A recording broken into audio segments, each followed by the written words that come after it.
Hey everybody, and welcome back to another episode of the Speak Plainly podcast, where we speak plainly about things that matter. I'm your host, Owl Medicine, and right up front today, I'd like to do a little house cleaning. I have failed, y'all. I have not put out a podcast in a number of weeks. Things have been wild around here. I spent a week in Indiana. I went and visited my family and saw the total eclipse in person, and that was amazing. It was really cool to see, and I mean, just like what a incredible, like once in a lifetime experience. That was really awesome. And it was also awesome spending time with my mom and my sister and my grandma. And what was really cool is we didn't even have to go anywhere. I mean, I did. I had to fly 28 hours in each direction to get there and back. So I didn't have to pay $1,400 for a direct flight, because who has that? Not this guy. So I made it back after watching the eclipse in my sister's front yard for like 3.5 minutes. It was really, really cool. And I was back for, I think, less than 48, maybe 72 hours. And one of my closest friends in the world, one of my bestest friends in the world, lost her spouse. She found him dead. And I went to acupuncture school with both my friend and her spouse, and he was a really incredible guy. And so when I found that out, I bought tickets and left the next day and was down there in less than 24 hours from notice. Got down and spent 10 days or something in San Jose with my friend. Which brings me to what I almost did this podcast on, and I will touch on it briefly. I want to touch on grief briefly again for the billionth time. I know that we talk about that a lot on this podcast, but it is a very real thing that I think most people don't know how to do. And I just want to tell you a story about what happened in this. So my friend Tony who passed, and Tony was just an impressive human being. And I choose those words very purposefully because he was impressive as a human. More than anything else, he wasn't impressive as a writer or anything else besides just being the best human, man. He was incredible. And everybody he met, he lit up the room. You know, he was such a wonderful, giving, goofy, goony ass motherfucker. And we all miss him. We're going to continue to miss him. But my friend, her mother is Taiwanese and flew in all the way from Taiwan. And she had just been back for 5 months or something, and left and was only back for a couple of weeks, and then heard about Tony's passing and immediately turned around and flew back. What was so cool about this for me, coming from the West, is she's Taiwanese, and she's old school Taiwanese, and they have culture that's different. And I don't mean they have a culture that is different. I mean they have a culture, period. That's different, period. Because we don't have any culture in the Western, white, imperialized, colonized world. We destroyed it all outside of destruction. Destruction and acquisition is pretty much all that we have as a form of culture. But they have more. And this is the point. I'll get to it quickly. the importance of having practical things to do, not even practical, let me say tangible things to do. The importance of having physical, tangible things to do to help you move through and process big emotions, especially grief, especially, my God, the grief of losing a spouse. I've lost a brother, I've lost friends, I've lost people close to me, but I've never lost the person closest to me. I lost Key, who was the being that was closest to me, and it was earth-shattering. I can't even imagine what that's like.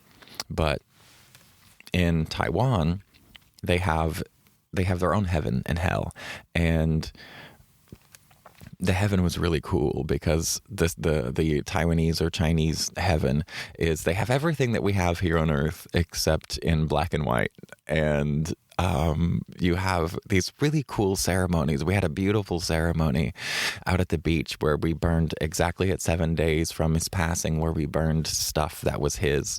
That way the smoke could carry it to heaven, and then he could have it in heaven. And I love this because, yeah, you hear about stuff like that, but when there is actual culture, there is a reason and a purpose behind it, and that intent changes everything. And so we were able to, as much as having your mother, who can be very triggering, and her mother is for her, whose mom isn't, but her mom is especially triggering for her. Even though having her around was difficult in some ways, there was an amazing beauty in her bringing this tradition and this cultural tradition to the family and to Tony, who was not Taiwanese, and moving through this process where there were physical things that had to be done. Like, as soon as she found out that he died, she, in an hour, immediately dropped everything and went to the death temple.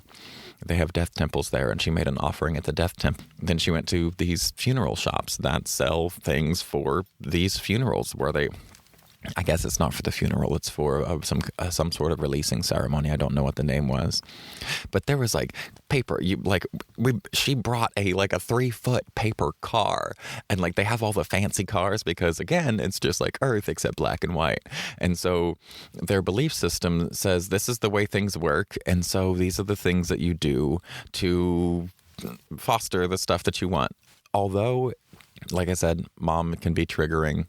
Having something physical and real and tangible that you move through as a way to process your grief is really profound. And I just wanted to leave that out there. And I want to apologize for not putting out a podcast consistently. But that's why I was in Indiana. I was visiting family. There was all kinds of weird, interesting things that happened there. And then I had to turn around and immediately went down to California, spent a little over a week there, and flew back with 15 days before I leave for Nepal. So things have been wild. And I have a show this Friday. So I normally record these on Thursdays now and put them out on Friday, but I'm recording early. I'm recording on a Tuesday because things have been wild. So I have a show on Friday where I'm playing music because, as most of you who listen know, I made a promise to myself when I wrote the book and realized that it was good and it was going to be good and it was going to make an impact, and I might carve the way for me to do some more things in the same vein. I promised myself that I wouldn't allow trauma to run my life, even the recovery of trauma. I wouldn't allow it to run my life. And so I decided I would play music like I'd always wanted to, but I had a bunch of trauma around. So I started playing shows, and this is my last one before I leave for a very long trip.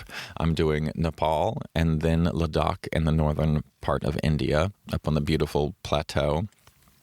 And then I am doing Taiwan, and then I'm really, really stuck on trying to find this textile shop that I visited when I was in Japan, and it's right there. It's $100 to fly to Japan. So I'm thinking I'll probably fly to Japan too before I hit Thailand, and then I'll fly back from Thailand, and I'll be back come the end of July. So that's my layout. So this brings me to the next piece of housekeeping. The first was this little bit on grief and how different cultures handle things differently. but each of them have physical practices, tangible practices that help us move through grief. And finding one of those, just pick one. Like in the West, it would be much easier for us to get things inherited, but most of what we inherit is oppression and repression. We're either oppressing other people or we're repressing something, and that's kind of it. So find a grief ritual that works for you, and maybe have it in the back of your head when something comes around. So that's point number one. Point number two is I'm about to be gone for a really long time, which means this is the last podcast, most likely, that I'm going to be doing in this form for the next couple of months. So if you do want to hear the same kind of stuff, I have decided that I'm not going to just stop doing the podcast. I'm just going to do it a little bit differently. And I recently have moved all of these episodes onto YouTube. If you didn't know that, now you do. They're all on YouTube. There's no video to go along with them because I'm lazy and I don't want to like become presentable to do these things. It's too much work. Which actually brings me to the original topic of the podcast, but we'll get there. It's about me being lazy. But I will be posting everything on YouTube. So, and I will be putting a lot of little short videos and stuff on Instagram. So you can follow me on Instagram, OwlCMedicine. I have other pages, but they're like focused on weird things. So just follow me on OwlCMedicine on Instagram. I probably should do a TikTok and all that. Book Talk and all this stuff is supposed to be great, but again, I'm lazy. So follow me on Instagram because that's probably the only place I'm going to be posting everything. And then I will be posting more podcast-y stuff on YouTube, but it will be with a video. I will be using just a pair of headphones instead of my fancy microphone because my fancy microphone takes up space and weight, and I am going to be backpacking the Himalayas. So carrying around already my giant laptop and my camera and two lenses is enough weight. I don't think I need to add a microphone to it, especially with how much, just cut the everything after the especially.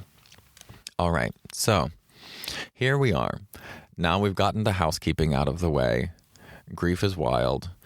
2 is I hope that you will find me on YouTube, and I hope that you will follow me on Instagram so you can get the updates of what I'm doing. Because again, Nepal, and then if you don't know what Ladakh is, I didn't. I literally just Googled most beautiful places and coolest places in the world to visit in June, and all of them were kind of in the same area. It was like Mongolia, Ladakh. And it's a little late to visit Nepal and do like the Annapurna circuit, which was my plan, but it's still going to be beautiful and I'm still going to do it. And all of these places are stunning, and I really like to get very immersed in everything when I travel. I'm not a travel vlogger or anything like that. Again, too much work. But follow me there and you'll get all of the updates and see where I'm going and all that kind of cool shit. So all right, we're leaving that behind. It's been 14 minutes almost of me blabbing about housekeeping. So today's actual podcast is outsourcing willpower to your environment. Why? Because I'm lazy. So I have a real bone to pick with willpower in general, which almost makes me want to like recant all my stuff about Dr. Sapolsky's new book on the absence of free will. But it's not that I think we have zero free will. It's that I think we have extremely little, like so effing little.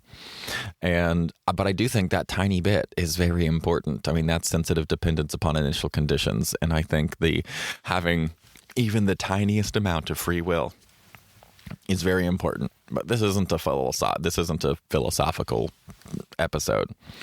What this episode is about is how to outsource your willpower to your environment.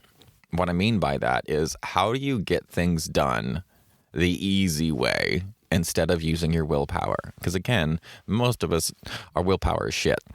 If you had willpower, you could have done the things that you wanted to do by now, right? So why are you still counting on willpower? That's kind of the whole thought that brought me here. In the book, I call this concept environmental prosthetics, and that was introduced to me by a friend who could not remember where she learned it from. I Googled it and I couldn't find it to give proper credit, but environmental prosthetics, it's a fantastic concept, and really all it is outsourcing your willpower to your environment. All right. So what you should be asking yourself is, what am I doing the hard way that my environment can do for me the easy way?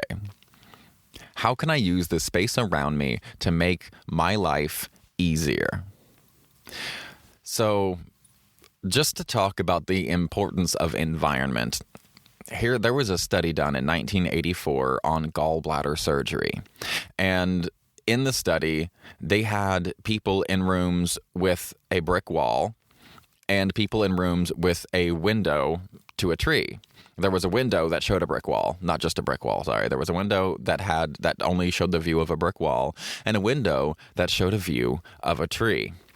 And the results of this study showed that there were less painkillers being taken by the people with the tree in sight. They were also reported to be much more pleasant to be around. They were more pleasant and they took less pain pills because there was a tree outside their window. Which is kind of crazy. It makes sense, but literally just a tree outside the window, that's how impactful our environment is. It literally makes people take less painkillers. So if the environment can heal your body, imagine what it can do for your mind. People on average spend in our modern day, 90% of our time inside.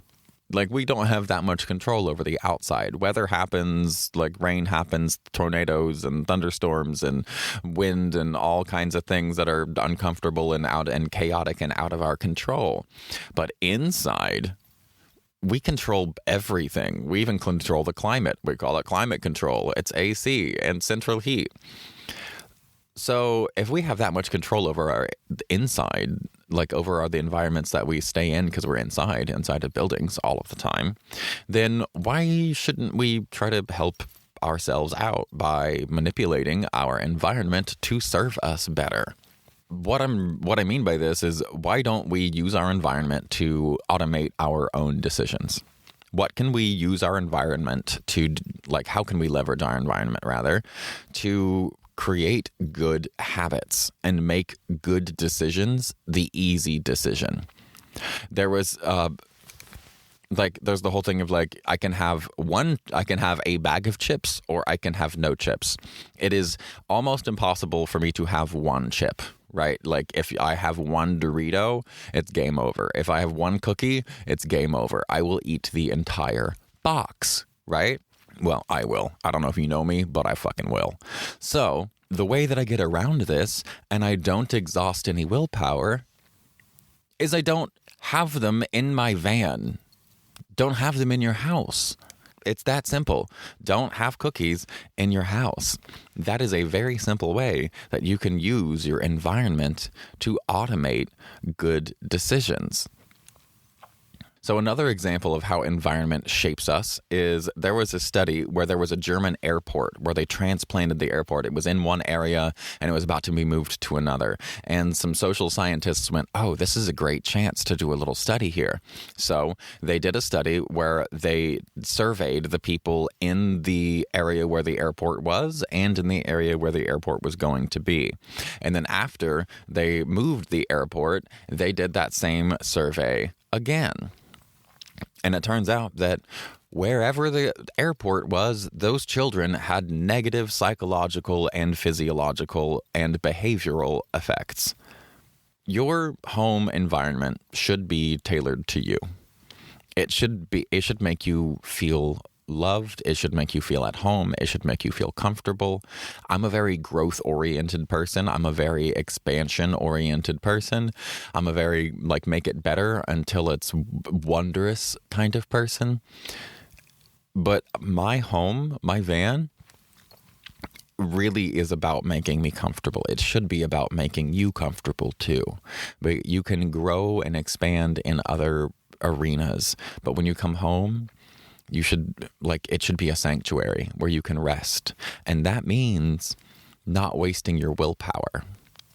There are so many ways to do what we want by not wasting willpower. And I think the best way to not waste willpower is to leverage your environment. So for me, it can be hard to regulate, especially in my past. It can be very hard to regulate around groups, like large groups of people, especially if it's large groups of people from like different walks of my life, because I've had such a weird one and I'm not really sure how to integrate people. Now I don't care quite as much, but early on, my van was really, really important because I needed to be able to recluse and go hide in my van and be comfortable and have it be my sanctuary. And my van acted as a environmental prosthetic.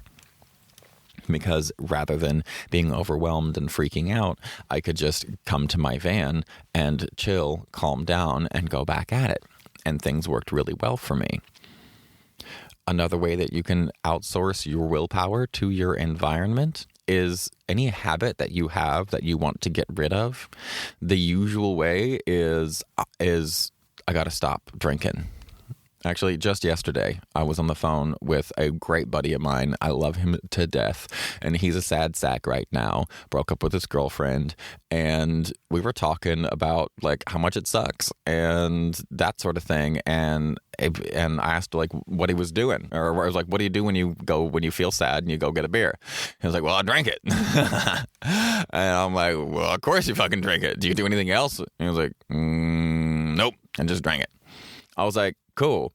So instead of just drinking your beer, because you've been trying to quit, but there's like you're back with your ex. That's the way you put it. He was like, I'm back with my ex, and he held up a hurricane. If you don't know what that is, and if you don't know what that is, Google it or don't, whatever.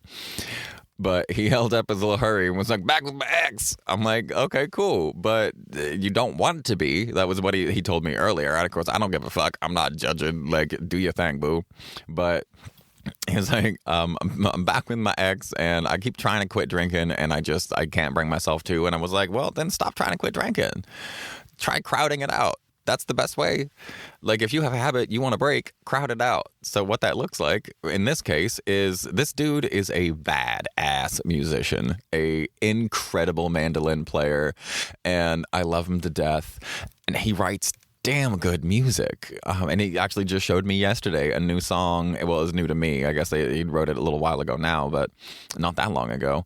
But anyway, it was new to me. It's fucking dope. I love songs that sound like they've always existed. I think those are some of the coolest things in the world to write. And he wrote another one. So I was like, oh, yeah, that's awesome. Do that. Instead of wasting your willpower trying to extend your not drinking for maximum win another 45 minutes or whatever, why don't you just do something while you're drinking instead, like write some music? So make a rule for yourself that rather than saying, I'm going to quit drinking because that's the root of all of my problems, why don't you say that just drinking and being a sad sack thinking about how much of a piece of shit I am is actually the root of all of my problems? Why don't I, since I'm going to drink, since it seems like I'm going to drink no matter what, why don't you just play some fucking music while you get drunk? And then you can be a sad sack, playing some music, writing some beautiful sad music. The end. And I think that's a great way to go about it. And maybe he will, maybe he won't, but I love you. If you're listening, nudes, I love you. You're awesome. And it's okay to be a sad sack. So that's another way. That's another way to get rid of wasting your willpower, because I really think willpower is a giant pile of horseshit. I do think that we have free will, but I think it's very weak, and I think it can be grown, but most of the time, even the people who have developed it very strongly have developed it strongly by doing exactly this process. What we're talking about is like these people who seem like they have incredible willpower, they have incredibly regulated and regimented environments. That's how they maintain willpower. You see those people who measure everything that they eat, they go to the gym like for 2 hours a day, they're super onto it, they eat super clean and healthy, they're and doing all the right things. You go to their house and everything is spotless. They've got to have everything in order and everything has to be just so. You know why? Because they don't have any fucking willpower. If they had willpower, they wouldn't need to have everything just so. They would be able to like live a totally chaotic life and still measure their proteins and measure their macros and do all that crap. But they don't. And the reason is because they've outsourced willpower to their environment. I hope this is making sense. Let me think of another example. Another way that we can outsource our willpower to our environment. Even acupuncture. So in the Air Force, the first introduction I had to acupuncture was in the Air Force, and we did NADA. The National Acupuncture Detoxification Association is the group, and that also happens to be the name of these 5 points that they put in both ears, and it's used by Acupuncturists Without Borders, and it's used in the military. We used it a lot for smoking cessation. Anytime people came in, they would hey, I want to quit smoking. The certified acupuncturist had the option of being like, hey, would you like to try this acupuncture? And that's great. You go to the acupuncturist, they put some needles in your ears, and then that's an environmental thing that makes your cravings less. So when you get sent off, you have less cravings that you have to waste your willpower less on, right? Wonderful. The way to make that even better is to get put in ASPs, or acupuncture semi-permanent needles. And they're these cute little pieces of glitter needle that get shoved in your ear hole, and they go in the same place that the NADA points do. And they stay in for 3 days to a week. So now suddenly you've created a piece of environment that you carry in your ears that help to reduce your cravings and help you feel more balanced and less dysregulated. That way you want to use less or to smoke less, depending on what you got your NADA for. And then you've now carried your environment with you for 3 days or a week to make your whole nervous system well regulated and to reduce your cravings and to make those cravings less extreme. That is actually a way of manipulating your environment, because your body is your environment. I don't know if you know this, but you live inside of a body, and that body is important. When stuff happens to that body, stuff happens to you. Whether we like it or not, whether that's grief or whether that's a car accident or whether that's inheriting some kind of genetic anomaly that makes us have this, that, or the other problem. All right. So another thing about willpower is we often need willpower when we feel dysregulated, and we're using willpower to not freak out sometimes, those of us like me. So since that is a form of our consumption of willpower, another way that we can kind of get around that to some degree is, I mentioned that your home should be a sanctuary, but specifically, whatever decorations that you have in your house, don't just put shit from TJ Maxx up there. I mean, you can if you want. It's better than nothing, I suppose.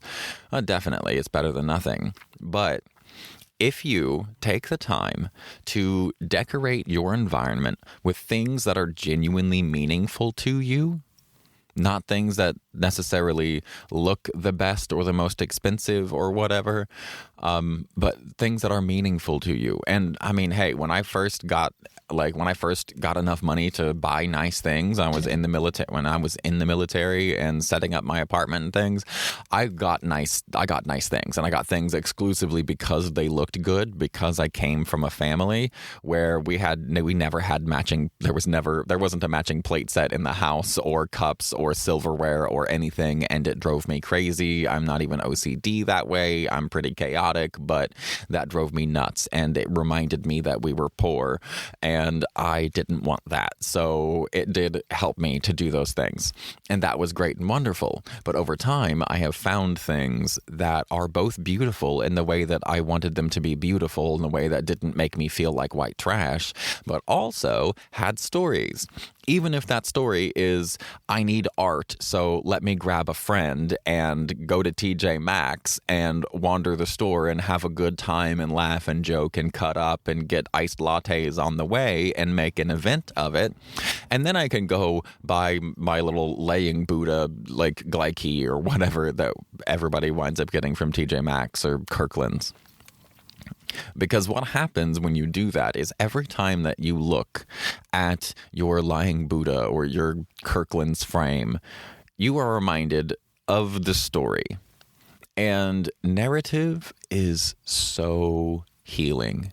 It is so healing, and it is so powerful in regulation. Our narrative is what determines whether or not our body is well regulated 90% of the time. Because 90% of the time, whatever we're getting dysregulated over is not going to happen, and it's not real. Literally just the other day, there was like a piece of bad news or stressful news. I don't even remember what it was at this point. I've had a few of those recently, and I started, my brain took me down this random road of what could happen, like what might happen.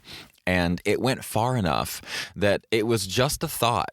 And obviously, I know that my body reacts and I see it happen all the time, but it had been a while since my mind went on such a trail that I got so mad that I was just kind of spaced out with my phone in my hand, thinking about what this scenario that would never happen. And I literally cursed at the invisible person in my brain who I was creating. Like, out loud, not like, oh, fuck them in my head. No, like out loud. I started going off about, and I only got a few words out before I realized how insane I was. But I literally made up this whole story to where I wound up so mad at somebody in my head who didn't exist over a scenario that would probably never happen that I out loud was like, fuck this bitch, or whatever it is I said. I can't even remember now. But I immediately laughed. I immediately was like, oh my God, girl, get your shit together. It was insane. And that's the power of narrative. And so to combat moments like that, I think it's great, speaking of your house being a sanctuary, to have things around your environment that remind you of a beautiful story because that beautiful story can be regulating or a story can be dysregulating. And like right in front of me, I have the most beautiful Coach bag that was ever made. I got it from the Coach outlet, of course, because I'm a broke bitch. And it was a waste of like money in my head and all of that. But I was messaging Michael about it, and I loved this bag, and I'd seen it at multiple places, and I was like, it's stunning and it's super duper cheap because it's Christmas. And I had never really spent money on something just because it was beautiful since I was in the military, and that was really just for decorations and stuff. This, I was like, has zero utility other than it's just a little purse, but it's stunning and it matches everything that I wear, and I absolutely love it, and it makes me so happy, and every time I look at it, it makes me happy. It makes me feel like a bougie bitch. And I got it at the same place that I went and got my matching bag with my sister. So every time I look at this thing, I think of being in Indiana with my sister, and I feel warm and loved, and I laugh, and I remember that time, and I think about hanging out with her and her husband and how much fun we have. And it reminds me of the ease of that relationship with me and my sister and her husband. They're wonderful. And this little thing reminds me of that narrative, and that narrative is soothing. And when I am soothed and well-regulated, I don't have to waste willpower. And that's what this whole podcast today is about, is how to not waste willpower. So a few other tips for not wasting willpower.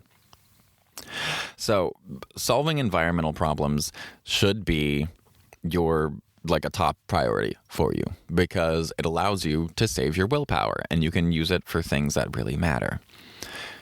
But what that means by solving environmental problems first is things in your environment that cause you frustration should be the first thing to go because they've actually done studies on what's more important, chasing happiness or removing annoyances. And it turns out that removing annoyances is better than chasing happy or doing the things that would normally make you happy. Doing the things that would normally make you happy while there is an annoyance around you is less rewarding biologically than just removing the annoyances. So instead of trying to overhaul an entire room or wing of the house or your whole fucking life, because so many of us do that, why don't we deal with one environmental problem? Find one thing, like right now, if you're at home or in your car or whatever, look around or think about your space at home and think of one annoying thing about it. Think about one annoying thing in your environment. And no, your spouse or your children don't count because you can't just like hire a plumber and fix them. So, but think of an environmental thing in your house that is an annoyance. And then think of a way to make it less annoying. One thing at a time. That's the Kaizen principle. The Kaizen being small. It's a Japanese thing for small incremental steps. The smallest incremental step that you can possibly make and make one every day. That's that incremental growth thing. Do that. Think of your environment that you spend the most in time, that you spend the most amount. Think of the environment that you spend the most amount of time in. Think of the number one most annoying thing in that environment and try to come up with a way to make it less annoying. So a catchphrase that I got from Struthless, which I love that channel on YouTube. He's so cute too. Oh my God. I love him. But I love, and I stole this phrase from him. It says, surface is not storage. He's another crusty, punky, like kid like me who has gotten his life together. He's a dad now. Seriously, go watch him. Oh my God, he's so cute. I can't stand it. He's awesome. He's so cute. He's so sweet. He's such a neat little artist. I really like his channel. But I love what he goes, surface is not storage. This was first introduced to me by Kaya, by my friend Adrian, and she told me about just flat surfaces. She's like, flat surfaces, they just become catch-alls. But he says, surface is not storage. So instead of putting things down, put them away. That's another great way that we can make our environment really nice, especially for those of us with ADHD. Instead of putting things down, put them away. Anytime something is about to leave your hand, just say that phrase, put it away, not down. Put it away, not down. Don't put it down, put it away. Whichever way works for you. Don't put it down, put it away. And put things away. It's a really great little hack for those of us with ADHD brain. I don't know if you know this, but I quit drinking many years ago. And when I did, I could not have any alcohol in the house. It was just that simple. So if you are struggling with your weight or whatever, then just export your hard decisions to your environment. Just don't have those things in the house. And instead of like limiting yourself and saying, I can't have any of these one things, except for the stuff that you know, if you have one, like a whole bag of chips or a whole box of Oreos, make those be hard no's and just don't put them in your house at all. And replace them with things that kind of hit the same spot. If you want a dessert thing, my new dessert thing recently has been pineapple. I've also been eating a lot of meat lately, and it helps break down proteins, and so it's been good for my digestion as well. But it hits that sweet spot that the desserts want. So rather than just cutting myself out of all desserts because they're unhealthy and I'm gaining weight, instead I am replacing my desserts with pineapple. Because it's awesome and it helps my digestion and all of that kind of stuff. That's how we can replace our willpower with environmental prosthetics or prostheses. So, before I let you go, I want you to remember that the space that you live in, the space that you occupy, reinforces your identity. And your identity creates habits. I'm going to say that again. The space that you occupy reinforces your identity. And your identity is what creates habits. So if you want to change your habits, then you need to change your identity. And if you need to change your identity, then you need to change your space. Become the master of your environment, and you will become the master of your identity, and you will become the master of your actions. Thank you very much for joining me. I really hope that you enjoyed this podcast. Again, this is going to be the last one in this form for a couple of months. I'm sorry I was gone, but I'm glad that you're with me now. I hope that you will follow me on Instagram at owlcmedicine. I hope that you will also follow Outsourcing Medicine on YouTube. I have my music and stuff up there, but soon, and the whole podcast. Soon, I'm going to start having like more live stream video things. I might even do a thing on like my packing and what I'm bringing with me and that sort of stuff. But I'm definitely going to be doing podcast like informational stuff there because I can't help but take neat experiences and kind of extrapolate a theoretical basis for it. So I hope that you'll join me on these other platforms. Thank you for being with me this whole time. Thank you for your continued listening. I hope that you have a marvelous week. Wish me luck as I blast through this next week of craziness before I head off to the other side of the world and go hike the Himalayas. If you like the podcast, consider buying me a coffee. The link is in the description. And remember, stay curious and stay uncomfortable.